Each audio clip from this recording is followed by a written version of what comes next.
It's the 2nd of September already, and we have a holiday tomorrow, and next week's a holiday. It's a holiday festival kind of thing here. Welcome to Security Weekly News wrap-up show for the week of 30 August 2021. The government, McFlurries, CREAM, IoT hacks, DDoS, and new iDriver licenses. All this in the show wrap-ups on this edition of the Security Weekly News. This is Security Weekly, for security professionals, by security professionals. We interrupt our program to bring you this important message. It's the show that keeps you up to date on the latest security news twice a week. Your trusted source for accurate security information and expert analysis. It's time for Security Weekly News. The complexity of cloud infrastructure means every organization's security challenges are unique. Whether your challenge is threat hunting, policy management, cloud workload protection, or all of the above, Uptycs helps you quickly identify and eliminate observability gaps in your security programs. Uptycs, analytics for the modern attack surface, observability for the modern defender. That's Uptycs, UPTYCS. Check them out at securityweekly.com/Uptycs for a free trial. All right, I'm Doug White from Roger Williams University, and welcome to the Security Weekly News wrap-up show one day early. Let's get all the show topics from the week, a couple that haven't happened yet. On Application Security Weekly number 164, John and Mike had Caroline Wong, the Chief Strategy Officer at Cobalt, on the show. Caroline was on to talk about risk tolerance and risk transfer. I mean, this is an interesting segment to me because this is a really common topic, because all of these subjects sort of start to lead into the how much do we spend, bang for the buck, is the juice worth the squeeze conversations that you end up having with management, because, you know, this is where cybersecurity leads companies, because it's a service, it's a cost sink, and it doesn't generate any revenue. So a lot of stuff in that segment, so definitely check that out. On Business Security Weekly number 230, Adrian and Matt did the news first, and then they had stories such as executives in tech say staff attrition is rising. Imagine that. 8 in 10 facility managers consider OT cybersecurity a major concern. Yeah. Consumers concerned about personal data collection and other stories. So, yeah, I mean, a bunch of stories that basically say stuff we all know and reiterated. In the second segment, Derek Menke, the Chief of Security Insights and Global Threat Alliances at Fortinet's FortiGuard. Get that on a business card. At FortiGuard Labs, joined the show to talk about how the first half of 2021 provided important indicators of what bad actors are actually planning next. Also talked about cyber threat trends and takeaways from some of the big name attacks so far this year. On Enterprise Security Weekly 241, Adrian, Lee, and Paul had Philippe Lafoucriere, the distinguished security engineer at GitLab. And Philippe was on to talk about how GitLab is being pushed to mature their security posture faster than attackers can react to that kind of stuff, and how GitLab does that and how they move very quickly to adapt when things change. In the second segment, John Smith, the principal engineer for security at ExtraHop, joined the show to talk about the R in NDR. And that R is response, if you don't remember all your acronyms for network detection and response, but about the response item. John was talking about how incident responders need a full spectrum from hunting and investigation to remediation, and not just a whole lot of additional alerts. And, and I think it was called an alert cannon. And I had not seen that term before, and I really like that term a lot, because I have certainly felt like I was standing in front of an alert cannon before. And you probably have felt that way as well. My first sysop job, I definitely felt that when they handed me this, I think it was a little higher than waist high of green bar, and they said this was all the notifications and log entries from the last day, and I needed to approve all that and say that I had reviewed it. And I was like, well, I'll get back to you in 6 to 8 weeks, okay? I mean, that stuff is so bad. And if you've ever tried to follow up on 10,000 alerts that you got overnight, You know just what I mean. And you have one of those things where management develop policies that say all alerts will be ticketed and reported on every day. Yeah, right. Sure, it's going to happen. On Security and Compliance Weekly number 85, Jeff, Josh, Priya, and Scott had Christopher Bulin, the founder and CEO at Proven PCI, on the show. This is pretty interesting to me as well, because I having been an auditor out there, and what we were talking about is your merchant service provider guiding you through your audit docs and telling you to just check yes or no, and how that's a problem. And they actually went on and said it might be a crime or falsification of documents, and any of that could result in a breach of your agreement. And I tell you, I've been shocked in the world at some of the things, and I'm not easily shocked, but I was shocked some of the things I've seen, and I saw plenty of cases where people just went through and ticked a bunch of boxes. And one of the first times I ever encountered this, I sat down with the person, I said, okay, let's go see this. And he said, oh, you're going to check. And all he done was going through and check the answer he thought we wanted to hear. And he was like, oh, you actually test these things? But yeah, we're going to test them. And he was like, I need to revise this form right now. And, and it's like, yeah, sure. So, people get pressured into this by vendors, by consultants, by management, doing things. And I saw people doing things I thought was unethical or even illegal just to get through the audit. So check this out if you've ever been in those situations. And they covered that for both segments. On Security Weekly News number 147, Jason Wood was on to talk about tips for DFIR analysts and job seekers in that realm. And I thought that was a pretty cool thing to do. He often talks about some event that occurred, but he was talking about job seekers for that. So if you're interested in that kind of stuff, you're looking for a job in DFIR, check that out. Also, this is a good time to thank Aaron Leyland, the sexiest guy in the United Kingdom. Aaron guest hosted on last Friday because I had to go move my daughter into her new apartment. Great job, Aaron, as always, and thanks. On Paul's Security Weekly number 709, which hasn't actually happened yet, and I don't have a TARDIS, so all I can do is tell you what might happen there. And as we all know, anything can happen on Security Weekly. But on Security Weekly tonight, the first segment is an Nmap vulnerability scanning tech segment. So if you're interested in that sort of things, you should check it out. There is an Acunetics special on iframe security and iframe in a sandbox security that we're going to record after I record the news. And then they're going to do the news later tonight. So I'm sure it'll be a fun evening, so tune in if you can. Always fun. My threat of the week is going to be illusion. It's really about marketing, but illusion. And I always write these based on stuff I've been reading. And the illusion is that there's this golden land over the next horizon. And, we all love to think that when we walk over that next hill, all our dreams will come true. When you sit down with your guitar, you're never, at least I wasn't, I was never sitting there thinking, in just a few short months, I will be bankrupt. You're kind of convincing yourself that in just a few short months, you're going to, the record exec is going to show up and go, oh my God, and you're going to get signed, and then, you can spend the rest of your life as Steven Tyler or something. But I mean, that is kind of that promised land of marketing, and it is a basic part of marketing psychology. I've taken marketing classes in grad school, but the way you sell someone something before marketing was that they came looking for it. So you set up a booth, and it's, hey, does your tribe have a bunch of raw wormy meat that we could get? We've got a lot of fungus infected barley, and we could trade you some of that because we're really, really tired of eating fungus infected barley and experiencing the joys of St. Vitus's dance. So let's trade. But marketing got invented somewhere along the line. I don't actually know where the marketing got invented, but hey, does your church not have enough members? Make up a good story.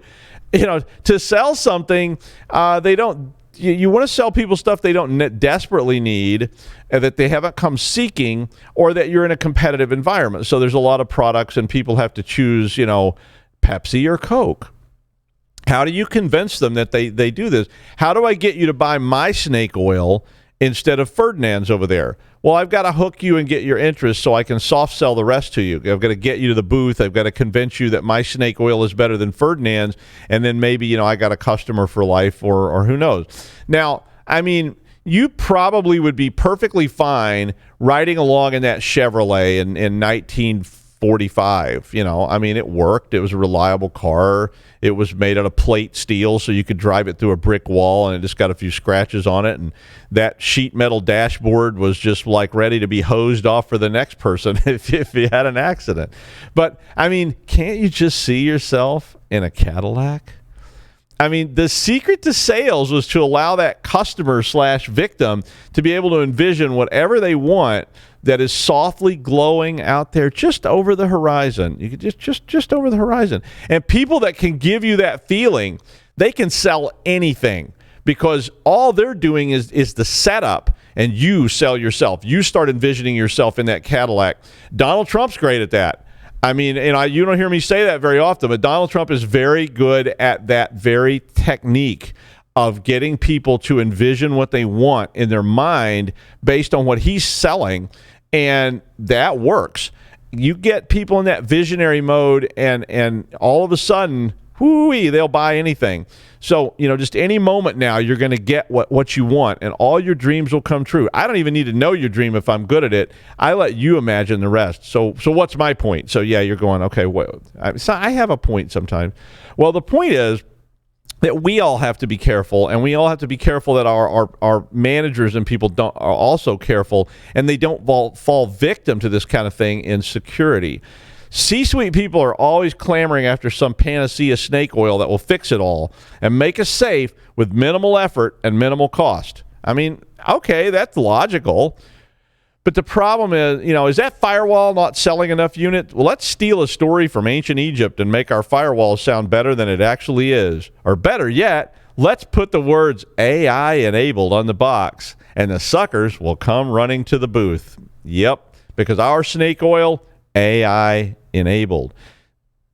I mean, nobody really wants to see honest product advertising. They think they do, but you won't ever see it if it says something like, this product will vastly enhance your security if you configure it correctly and add enough headcount to use it properly. Yeah, they don't put that on the box. They say, oh, your dreams will come true with this AI enhancement. I mean, that's reality, or that's marketing, not reality. So the marketing people are selling you that golden fuzzy glow, which is really just a 15-watt light bulb with some gel on it or something that makes it look sort of a yellowy, glowy color. And don't get too close because you might realize that it's just a light bulb in a briefcase.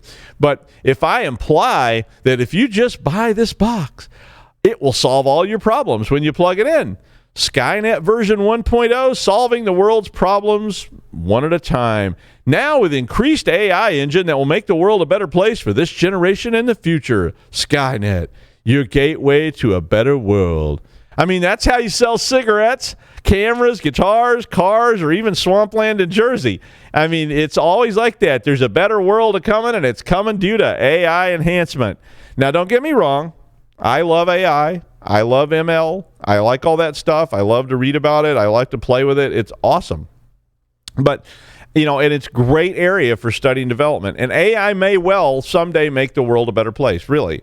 And it can even wipe all the humans out, which probably, in an AI model might actually make the world a better place. I mean, it's possible. I mean, the ML stuff could just decide that humans are a threat and wipe them out, and and on and on. But at the end of the day, my problem is when marketing convinces someone that their product will solve all those problems using AI or menthol. I mean, really, menthol. Menthol firewalls. It was originally menthol was originally marketed as a soothing addition to cool irritated lungs. Yeah. 4 out of 5 doctors recommend Lucky Strike. So the threat is that we supplant actual security with gimmicks and props, and they don't really deliver when they need to, or we don't have the staff and or people to review it. I'm sure the Mark 5000 Uber Annihilator bot with AI enhancement will clear out pests and unwanted squatters with utmost efficiency, but what if it actually just kills everything in sight? That Mondo firewall with ML, I mean, will it really detect, preserve, defend against all attacks, even if you have no other security personnel? Just plug it in and it works. Bad packets check in, but they don't check out. Get Mondo now with AI, ML, enhanced algorithm analytics, and all your dreams will come true with massive cost reductions as you downsize those lousy bastards that you don't like down there in the security department. Your CEO bonus will be the biggest in history. That's bigger than Rome, bigger than the gross national product of Mesopotamia, bigger than the Beatles. Just slap one of these babies in and you'll be on the road to Easy Street. All those sweaty, scabrous cyber types downsized and replaced with a Mondo with AI/ML. So be careful to provide good inputs to those processes and don't get taken in by the hype, and don't let your people get taken in. You also have to strategize on how to keep management out of, keep them on the path of right and not let them go over the dark side and start reading marketing brochures. In the meantime, check out my new book called Winning at Sex, Love, and Rock and Roll by using AI/ML to enhance your natural abilities. Available in the gift shop for only $19.99. Every copy includes a free pack of Lucky Strikes for that smooth flavor and healthier lungs. They're toasted. And now, the AI-enhanced news. Whew. I enjoyed that. I feel better somehow. Better in an undefinable way. It's like a glow of marketing, yeah. All right, the news. The United States Senate has been preparing a bill related to cybersecurity incidents, and the initial version required organizations to report cybersecurity incidents to the federal government within 24 hours, or else. Executive orders and subsequent legislation has followed up to two major incidents in the U.S. this year that seem to have triggered a lot of this. The Colonial Pipeline hack, which made gas prices soar and saw people filling their aquariums with gasoline, and, because why not? And the SolarWinds supply chain attack, which saw all of us running for the border because, that was like, it's what?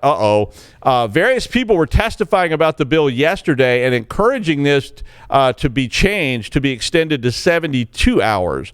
Ron Boucher, the VP and Global Government Chief Technology Officer at FireEye, said, cyber attacks are often complex and require sophisticated analysis to fully understand the full scope of compromise.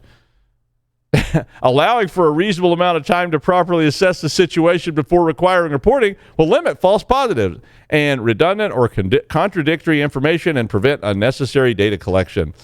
I don't really disagree with that. And 24 hours sounds pretty abrupt, but I don't know what they were really asking for. Other bills are also working their way through the House of Representatives. So if you're interested in this stuff, you're concerned about it, be sure and check that stuff out. I put a link to The Hill, which always tracks all that kind of stuff, and then you can go read the bills yourself and or contact your representatives and senators and say, hey, this is a good idea or bad idea, depending on what you think about it. This is a Labor Day weekend in the United States, and the federal government issued warnings this week that this is a prime time for all sorts of attacks. The FBI and CISA put out a joint advisory on Tuesday warning that ransomware actors often choose holiday weekends as a time to ambush organizations because the offices are often closed. They did not list any specific threat and said they did not have any intel on a specific threat, but it seems to be just a warning. It is a pretty, there's a link to that document in the article I posted. It's a pretty easy to read document. So you may want to just distribute it, or you may want to write your own summary of it for your people, but it's probably not a bad idea. I mean, it's, we got a holiday coming up. This article, the next article spent a lot of time talking about hacking ATM machines. And they were, and when I was first reading it, I was like, what?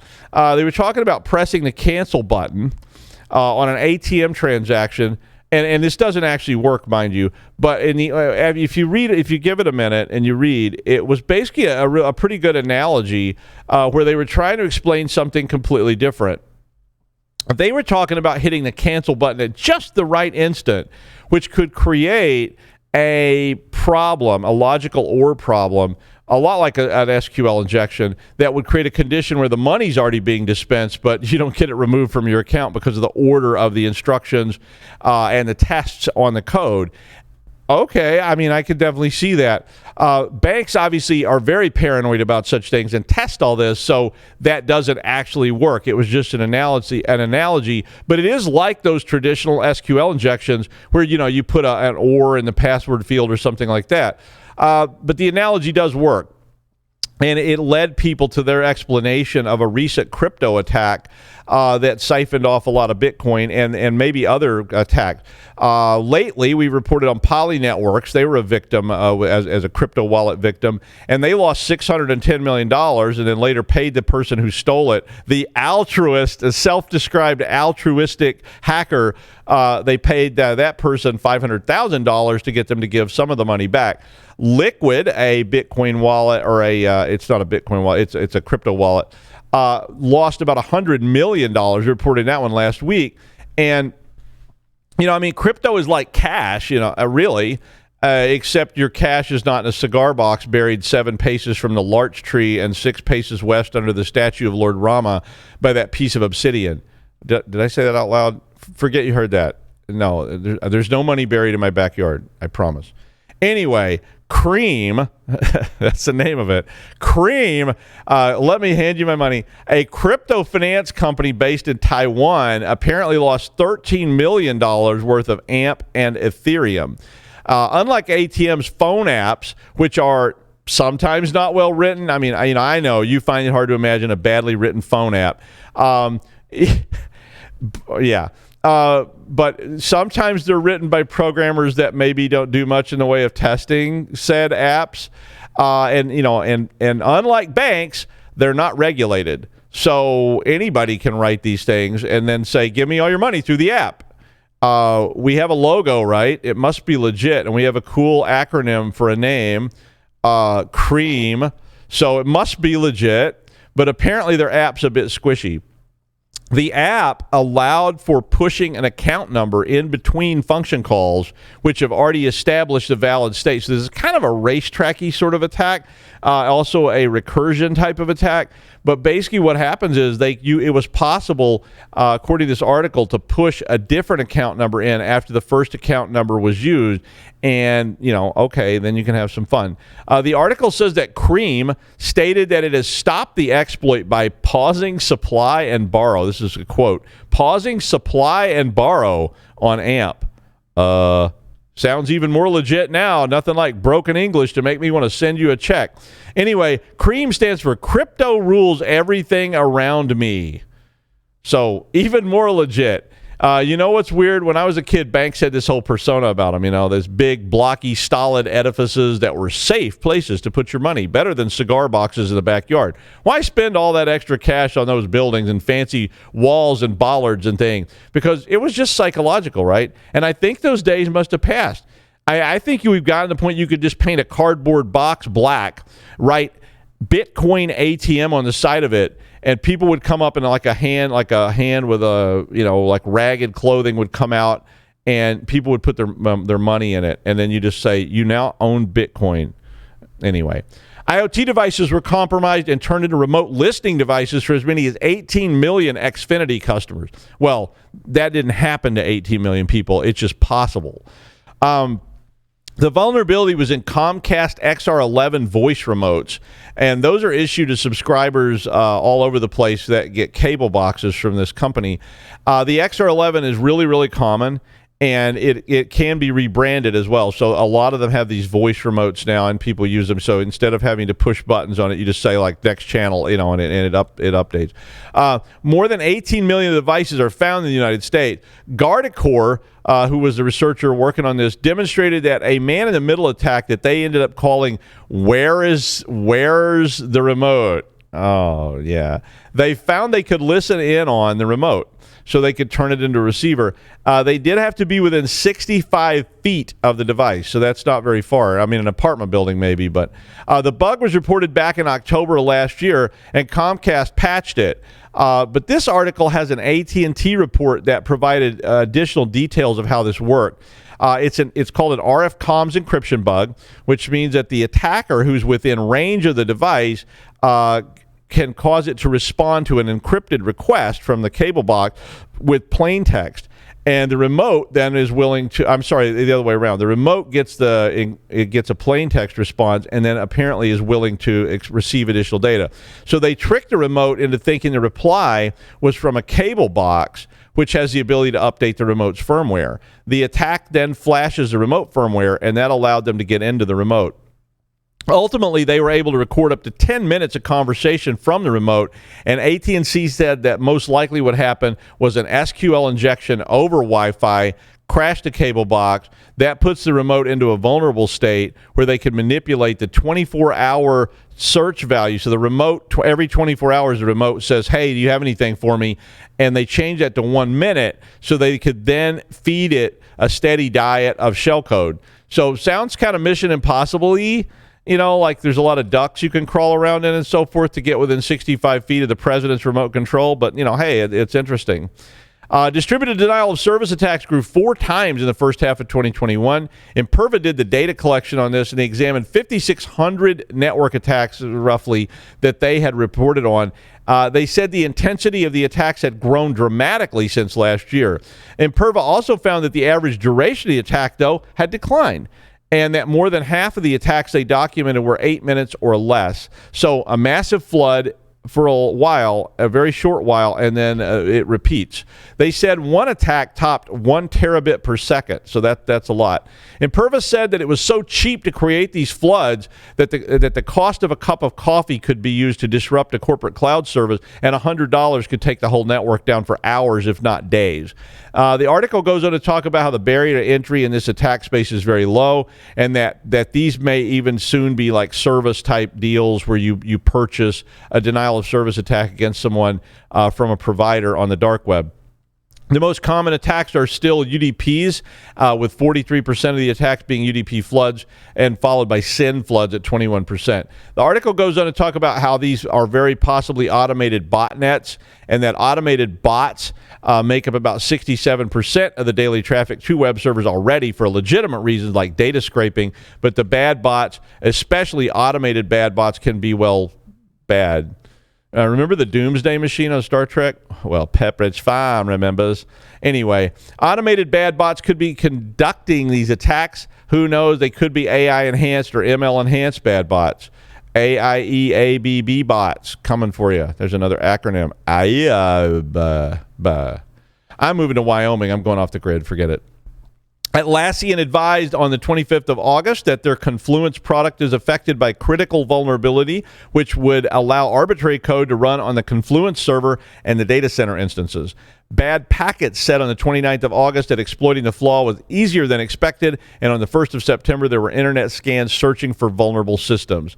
Bad Packets went on to say they had observed attacks exploiting this flaw to deliver crypto miners. CISA has issued alerts, as well as the FBI, and there's a technical analysis link in the article if you want to read up on all the grim details of this.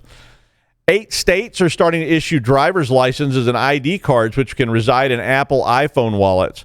Apple made that announcement and said that Arizona and Georgia will be the first to add this, followed by Connecticut, Iowa, Kentucky, Maryland, Oklahoma, and Utah. This was developed in conjunction with the TSA, so these Apple iDriver licenses would be acceptable at the airport and other ID checkpoints. The mobile wallets will be available in iOS 15, which is due out soon. Apple said they would take full advantage of the privacy and security in iPhone and watches built into those devices already to protect your goodies. Iceland tried this previously, and Syndis research outlined all the flaws from the January 2020 rollout. So privacy groups as well as civil rights groups are concerned that a fully digital identity system can create a monitoring system, which is pretty much true. EFF said that if you weren't careful every time you walk through a door, buy something, that the event could be recorded and aggregated by the government.